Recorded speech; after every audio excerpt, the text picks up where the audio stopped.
இன்னைக்கு பாருங்களேன், இன்னைக்கு மாலையில இஃப்தார் நிகழ்ச்சி, அண்ணாமலை கூட டிடிவி தினகரன், ஓபிஎஸ். அதே நேரத்தில் டெல்லி பயணம். டெல்லி பயணத்தில் அவர் யாரை சந்திக்க போறார் அப்படிங்கிறதுக்கான இன்னும் பதில் இல்லை.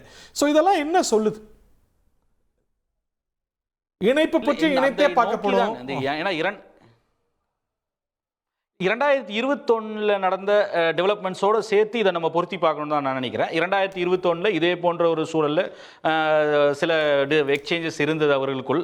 அப்பொழுது திரு டிடிவி தினகரன் அவர்களையும் ஓபிஎஸ் இல்லை சசிகலா அவர்களையும் இணைத்துக் கொள்ள வேண்டும். அப்போ ஒன்றிணைந்த ஓபிஎஸ் சிபிஎஸ் இணைந்து செயல்பட்ட இரு தலைவர்கள் இருந்தது அதிமுக.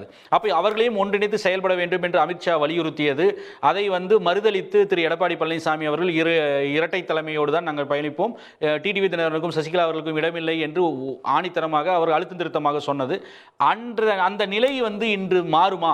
இன்றைய மாறாதுங்கிறதுக்கான சமிஞ்சை பார்க்கணும்ல. இன்னைக்கு இந்த பயணத்தை மேற்கொள்றாரு. நேத்துக்கு பத்திரிகையாளர் சந்திப்பில் திட்டவட்டமா சொல்றாரு சசிகலாவுக்கும் தினகரனுக்கோ ஓபிஎஸ்க்கோ இடம் இல்லை அப்படின்னு. சோ அது தவிர்த்து பாஜக கூட்டணி அப்படிங்கிற ஆப்ஷன் ஓபன் பண்ணி பேசுறாரோ.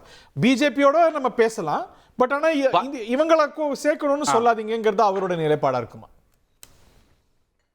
இல்லை, வாய்ப்புகள் இருக்கலாம், அதில் நம்ம மறுக்க முடியாது.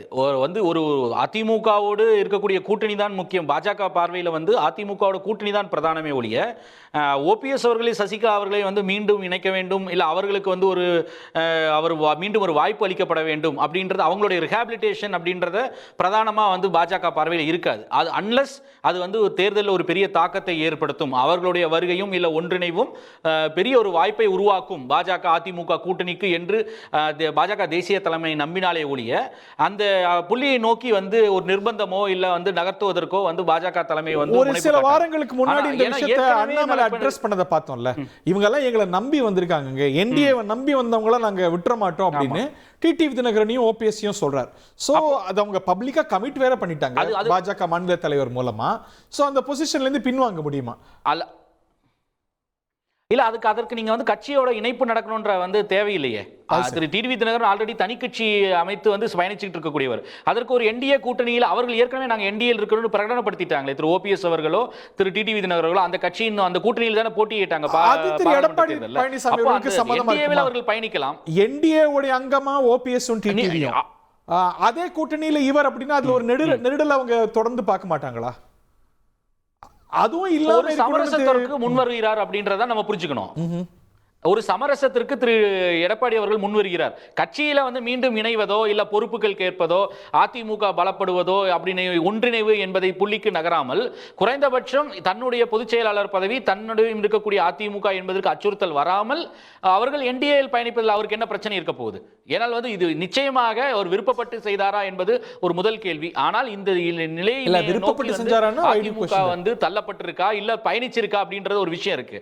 அப்போ அதுல குறைந்தபட்சம் தனக்கு வரக்கூடிய டேமேஜை குறைத்துக் கொள்வதற்கு அவர்கள் மீண்டும் கட்சியில் இணைக்கப்பட மாட்டார்கள். ஆனால் அவர்கள் என்டிஏவில் இருப்பதில் அவருக்கு என்ன இருக்க போகுது? அவர்கள் ரெட்டையில் நிற்காமல் இல்ல அவர்களுடைய சொந்த குக்கர் சின்னமோ எந்த சின்னத்துல வேணா நின்னுட்டு போகலாம். 2021 ப்ரோபோஸ் பண்ணப்பட்டது. அது அந்த ப்ரோபோசல் லீலா பேலஸ்ல நடந்த சந்திப்புல அப்பயே அந்த விஷயம் டேபிள் இருந்தது. அதுதான் நான் சொல்றது. இப்போ காலங்கள் மாறுது இல்லையா? அன்று இருந்தக்கூடிய அரசியல் சூழல் தான் இன்றும் இருக்கிறதா? அன்று இருக்கக்கூடிய வலுவான சூழலில் அன்றைய முதலமைச்சராக இருந்தார் திரு எடப்பாடி பழனிசாமி அவர்கள். இன்று அவர் ஒரு எதிர்க்கட்சி தலைவராக இருக்கிறார். அவருக்கான நிர்பந்தங்கள் சிக்கல்கள் நிறைய இருக்கிறது. அவர் சமீபத்தில் நடந்த ஐடி ரெய்டோ இல்ல நடக்கக்கூடிய அவர்கள் இடத்துல நடந்ததும் சரி, இல்ல அவர் கட்சிக்குள்ள இருக்கக்கூடிய மித்த தலைவர்கள் தொடர்ந்து பல தோல்விகள் வந்திருக்கு. அதன் பின்புலத்தில் கூட இருக்கக்கூடிய இரண்டாம் கட்ட தலைவர், உதாரணத்திற்கு திரு தங்கமணியோ வேலுமணியோ இல்ல மித்த தலைவர்களோ அவர்கள் இந்த பாஜக நோக்கி பயணிக்கக்கூடிய விஷயமாக இருந்தாலும் சரி, இல்ல என்டிஏல இவர்கள் உள்ளடக்கிய ஓபிஎஸ் மற்றும் டிடிவி தினகரன் இவர்கள் சசிகலா இவர்கள் எல்லாம் உள்ளடக்கிய ஒரு என்டிஏவோடு பயணிப்பது அப்படின்ற ஒரு விஷயத்தில் அவர்கள் ஒரு சமரசத்திற்கு முன் வந்திருக்கலாம். ஏன்னா நமக்கு கிடைக்கக்கூடிய தகவல்கள் அதை நோக்கி தான் பயணிக்கிறது.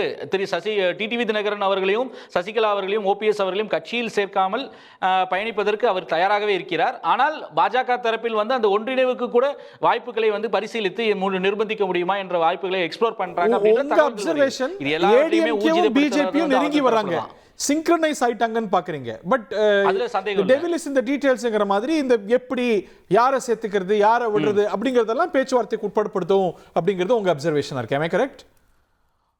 அதற்கு நிறைய காலம் இருக்கு, அதற்கு இன்னும் வந்து காலம் இருக்கிறது. அதற்கு அதே போல வந்து சூழலும் சரி, இன்று இருக்கக்கூடிய புறச்சூழல்கள் எல்லாம் நம்ம அதை பார்க்க வேண்டி இருக்கு இல்லையா?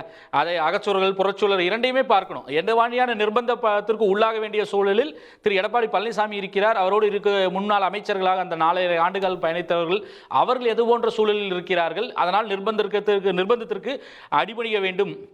அது அந்த நிர்பந்தத்தை இருக்கிறார்களா, அந்த சூழலையும் நம்ம கருத்தில் எடுத்துக்கணும். இது வெறுமனே வரக்கூடிய ஒரு கூட்டணி கணக்குகள் எண்ணிக்கையில் போட்ட ஒரு அரித்மெட்டிக் மட்டுமே கிடையாது. அதை தாண்டி அவர்களுக்கு இருக்கக்கூடிய மித்த சிக்கல்களையும் சேர்ந்தே தான் இதில் பார்க்க வேண்டி இருக்கிறது. Okay, fine. நான் திரு ஸ்ரீதர் அவர்கிட்ட கேட்கணும்னு நினைக்கிறேன்.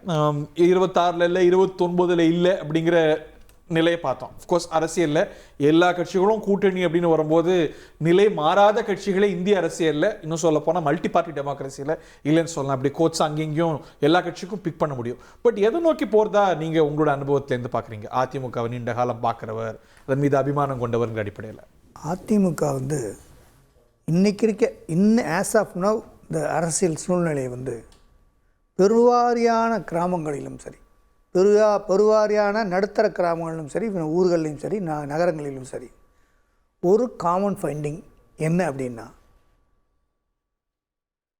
2026 தேர்தலில் திராவிட முன்னேற்றக் கழக அரசுக்கு மாற்றாக ஒரு அரசு அமைய வேண்டும். அது மக்களே ஏற்படுத்தி தரக்கூடிய ஒரு கூட்டணியாக இருக்கும் என்பது கட்சி சாராத மக்களின் ஒரு பேச்சாக இருக்கிறது. அது என்ன கூட்டணி? அதுதான் அதிமுக தலைமையிலான கூட்டணி. ஏன்னா வலுவான திமுக கூட்டணியை இன்னைக்கு வலுவான கட்சி அதிமுக. அதாவது வலுவான திமுக கூட்டணியை எதிர்த்து 26 தேர்தலில் வெற்றி பெற வேண்டும் என்றால் அதிமுக தலைமையில் ஒரு வலுவான கூட்டணியை அமைத்தால்தான் இது சாத்தியம். ஆகவே நாங்கள் சொல்வதை கேளுங்கள் என்று மக்கள் பேசுகிறார்கள் என்பதை நாம் காது கொடுத்து கேட்க முடிகிறது. திமுக காரங்களும் கேட்குறாங்க, கம்யூனிஸ்ட்காரங்களும் கேட்குறாங்க, அதிமுக காரங்களும் கேட்குறாங்க, பாஜக காரங்களும் கேட்குறாங்க. 1. 2, ஏதோ பாஜக வந்து ஒரு ஒரு அன்டச்சபிள் பார்ட்டி மாதிரி இங்கே வந்து சில நெரேட்டிவ்ஸ் இருக்குது.